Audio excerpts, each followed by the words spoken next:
Let's talk about leveraging your time and getting your time back as the business owner, right? Whether you're a solo business owner, whether you have a team, whether you're scaling your business, whether you're in person or virtual, all of that. Your time is finite, right? That is the one thing we don't get more of. So being able to know where your time is best spent and being able to really evaluate where the tasks and the focus and the energy, like you as the CEO of your business, your job is you are the chess player who is telling your time, your money, your resources, your team, whatever, to go wherever. So being intentional about where your time is spent, that you as the CEO are doing tasks that really only you can do, and trying to either automate, delegate, or eliminate any other tasks in your business that aren't going to help move the needle in your business. That's what we're going to talk about today.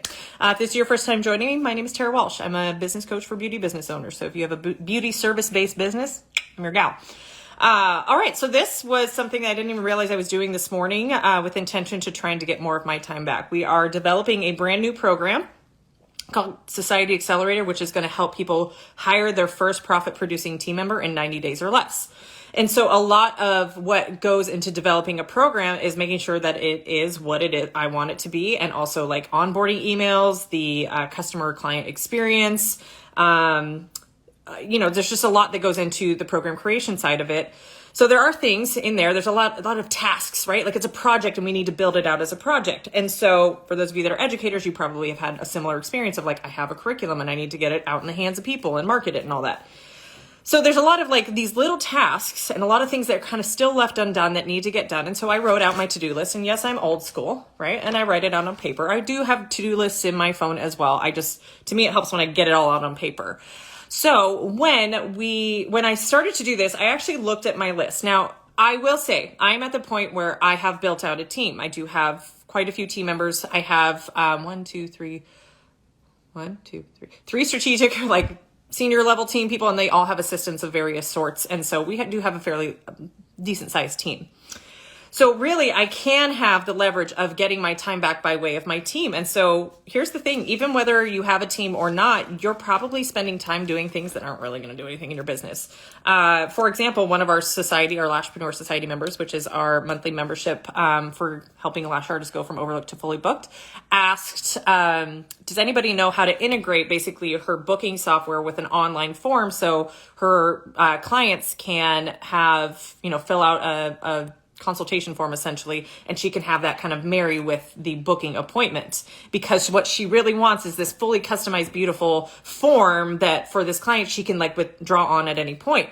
Now it's a really great want, but is that really what the business needs from her? Like, does she need to spend the next 2 to 3 hours researching how to get these two softwares to talk to each other because she wants to have a beautiful customized page for her clients? Or is that really a nice want, but not really that's going to drive any results in her business? The results that you get are the reason why clients come back to you is for your results and your experience. So I would heavily focus in on making sure those two things are like killer. Because if you don't have those two things, it doesn't matter what you do. You're going to just be having a leaky bucket situation where you're pouring water into a bucket and it's pouring right out because nobody is coming back. So it was interesting that she was so distracted and so focused on this was the problem she needed to solve, was getting these two softwares to talk to each other. But to what end? Right? Was it going to change the client results or experience? As far as I know about her particular business, she doesn't charge enough to have a fully customized anything, right? Like if you're going to offer any sort of like really in-depth customization on the experience part of things, then maybe we raise our prices so it is a worthwhile use of your time and energy as the chess player, right? As the manipulator of all the resources in your business. Otherwise, there's probably things like marketing she could do to get more clients in to where she could afford to have a software that incorporates all of it, right? So I looked at my list today and there's a lot of things, and I just simply went through it and I was like, how much of this do I actually need to do? How much of this is actually going to move the business forward? How much of this is actually going to get this program into people's hands? That would help. Amazon's here, just in case you needed to know. So I looked at it, and out of 1, 2, 3, 4, 5, 6, 7, 8 tasks that I wanted to get done. Jesus, Scotch. Out of the 8 tasks that I had on my list today, there were 3 things that, yes, I had to do that really, I'm not at the point where I can delegate out the coaching calls because those were some of them. I do coaching calls on Wednesday. But the rest of them were things that I really don't need to be doing. They're like fixing links and creating links and finalizing some offers. Like, we have processes in place that I could hand off to a team member to go do. So my time can be spent on the things that actually move the business forward, including resting. That is something that most entrepreneurs do not allow for. Usually you guys are like type A, very driven, very motivated people, right? That you actually struggle to rest, that you don't include that as something that is a necessary part of your role as a CEO or business owner or whatever, because there's always more money to be made. If I just worked more, I'd make more. And that's such a lie when it comes to being an entrepreneur. It's more about leveraging your time to grow, because for a lot of you that are solo business providers, you are trading your time for money with the client. And then there's also work to be done to make sure clients are coming in and coming back. But not all things that you do are going to lead to more increased money. And so you have to look at the laundry list of things and to-do items and really prioritize where's our time and energy best spent. Specifically for my mastermind members, I have several mastermind members that are in multiple six-figure range. And it is fascinating to me where they avoid spending their time for the reason of, I don't have enough time. So for example, the call I had today was a woman who has a team of 4 or 5, I believe, lash artists. And we went through a financial training in August, and her goal between our coaching calls was to make sure that spreadsheet was filled out, because that is what is going to inform where her time and energy is spent. Guess who hadn't done that today? Right? No shame, no judgment, right? Like, life gets in the way, but I'm like, well, what was the reason for you not filling out the financial spreadsheet like we had talked about? Well, stuff came up and I had family stuff and like, there's all these other things and like basically a time, right? Like, she didn't prioritize it. And I'm like, well, what if I said that if you had actually filled that out, you would actually know where your time was spent and you would actually have more time, because you wouldn't be wasting your time on all the things that weren't actually getting you the results that you wanted. She's like, what do you mean? So we actually walked through how her actually getting into understanding the data points, financial, profit and loss, whatever. I walk them through step by step. Again, Society X, if you want to know how to do this, especially if you have a team, we have a spreadsheet that we walk you through so you know exactly what numbers to focus in on to know what needs fixing in your business and what doesn't. When it comes to hiring a new team member, do you even need to hire a new team member? How are we going to make sure that there's clients with the team member? How productive are your team members? What to pay them? All of that is data. And she was avoiding doing the data because she didn't have time to do it, but that puts her at a victim to her time. You are not a victim to your time. You are choosing where your time and attention is going. You just you may not be present to the fact that you are choosing to prioritize your time elsewhere. So even saying, I choose not to do this spreadsheet because puts you back into place and empowerment that you are not a victim to your time. You are just choosing something else over whatever it is that you're avoiding or procrastinating. So, all of that to say is when I showed her how learning the data, even just small data points in your business of like how much money came in, how much money went out, how many new clients did we have this month versus how many came back in for their first appointment. Those are all valuable data points for you to understand. Do we have an issue with retention, right? Why would we get 9 new clients in and only 5 come back for their first fill? Sounds like we have an issue with either retention, that clients weren't happy with the results or they weren't happy with the experience. So instead of just being like, I need more new clients, well, let's first fix why the previous clients weren't coming back and then get new clients in. Then we don't have to worry about anything else going on in the business. We just focus in on that problem until we have a reasonable solution that gets us a better result.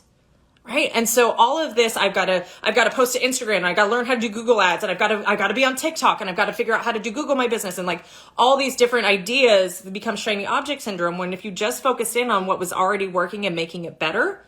Right. So a lot of you, we've been talking about word of mouth marketing here on Instagram. Word of mouth marketing. If that's what's working for you, let's make it better. Right? How can we be more intentional about getting more clients from word of mouth rather than word of mouth is working all right, so now I need to add 6 other different things to market my business? No, focus in on the one thing that's already working well and see if you can't be more intentional about that marketing channel to increase results. Then once you've got that rocking, right? And now we've kind of reached a point where we don't have any more new clients to come in to refer. Now we can start to generate new clients in maybe a different marketing channel, but we've got one marketing channel that's working, chef's kiss, right?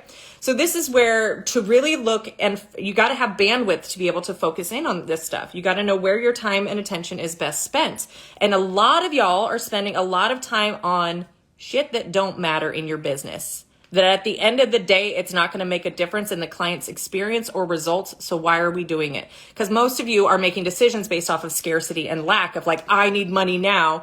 But a lot of you are spending time in busy work, right? Things that are keeping you busy, but that aren't actually impacting the results of your business.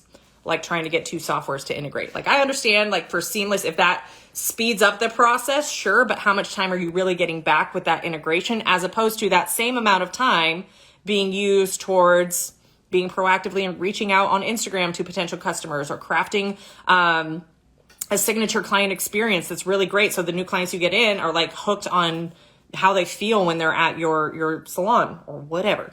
So yeah, all of that to say, a great practice that I recommend is at the beginning of the day, write down everything that you want to get done in that day. All right, just everything that comes to mind. Just do a brain dump, if you will. Once you go through that, you can prioritize 3 things. I would say no more than 3. 3 things that need to get done that day, no matter what, right? Like that's your list. Even if add clients on there, like I have a full load of clients. I got to do all my clients today. Okay, then we have 2 other things we can add to that list. Everything else, there's likely a perceived sense of urgency that has to get done, but that's probably made up in your head, right? Oftentimes the things that we feel are urgent aren't actually that urgent. They're just a made up urgency. So you can go through and actually go, well, do I really need to do that today? Is it really that big of a deal that it gets done today, or can it get done tomorrow, or maybe next week, or maybe it doesn't need to get done at all, right? And this is where we can go into automate, eliminate, and delegate, right? Is there something that we can do with automation? So like if you are texting with clients and DMing back and forth about trying to pick appointment times, please, for the love of God, get booking software. Right? That takes so much of your time back. You're getting your time back because now they can go in and find a time that works for them and book the appointment, and you don't have to keep going back and forth. If you are trying to confirm with clients like, hey, I've got you scheduled for 2 days from now, here's just the reminder, that's an automation that most booking softwares can have. Just set up the automation, right? Even a follow-up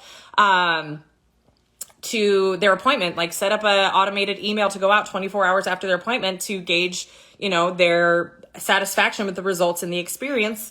And if they have any questions or concerns, you have a client satisfaction guarantee that if they let you know within 3 days of the appointment that you'll do a free 30-minute fix to fix whatever issues they have, right? Like all of that stuff can be automated. There may be things that you can delegate out. Did you know, again, my mastermind members know this because they get the process as a part of it, that you can hire somebody overseas. We particularly source in the Philippines. Their cost of living is significantly less than here in the US. For anywhere from $4 to $10 an hour, you can get an overseas VA to do a lot of the tech stuff, a lot of the back-end stuff, a lot of website design stuff. You can use sites like Fiverr, Fiverr.com to inexpensively get some of that photo editing. How long does photo editing take? Honestly, that takes a lot of time. But guess what? You probably do the same like 6 or 7 edits on a photo that if you did a screen recording and walk through it, showing how you edit your clients' photos, boom, you can send that off to somebody and they can do it in an hour. It costs you $20 and now you've bought your time back. Leverage, right? And now you have a whole database of social media content that you can post without having to do all the time consuming part of editing the photos. And then eliminating shit that don't matter, right? I used to, believe me, I've been there. I used to sit once a month and count every single row of lashes that I had, because that was how I tracked my inventory. Is like, okay, if I have 7 rows remaining on a C.158 millimeter, that's my trigger to reorder. And after doing that for a couple months, because it would take me like a good 2 to 3 hours to like go through, you guys know, there's like hundreds of lash trays, right? And so I'm like counting how many rows left to know what my new order would be. But honestly, I was so inefficient. Basically, what would happen is when I had a lash tray, I figured out if I get to the point where I have 7 lashes or extensions in a tray, I would have a running list of when I needed to reorder rather than taking the time to sit down and go through every tray. It was like as I was using that tray, as I was setting up for a client and pulling out the lash lines, that would be when I would notice like, okay, I have 7 left. I need to reorder this month, right? So, but I spent all this time trying to be super structured and organized that I do inventory once a month. But it was such a waste of time. I could just do it like as I'm actually like prepping for the client. So again, when you write it out, at least old school brain of mine, when I can see it, I can actually evaluate it and go yes or no. Is that something I need to do, or is that not something I need to do? Make it very black and white. And so now, while I have an assistant, but I've given her more responsibility, so she's actually planning our retreat for our mastermind, so I don't want to overload it. I'm like, look, if there are things that I can start to get off my plate, now I'm building out a job description. all right, of the things that I'm doing that is not a best use of my time still needs to get done, right? Like I'm not always throwing things on there that don't need to get done, but do I, as the CEO, have to do it?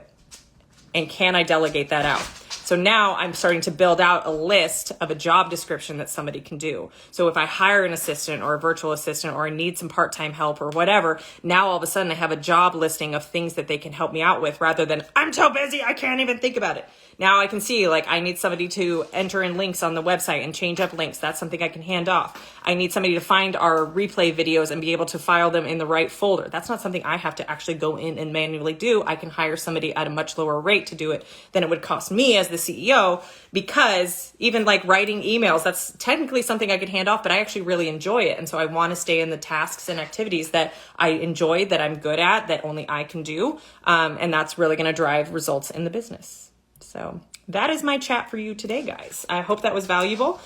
Hit me up on Instagram if you guys are interested in hiring your first team member, or you've tried hiring, it just hasn't worked out and you want to do it profitably and have it make sense for you to start building out your team. We are launching a new program next month called Society Accelerator or Society X.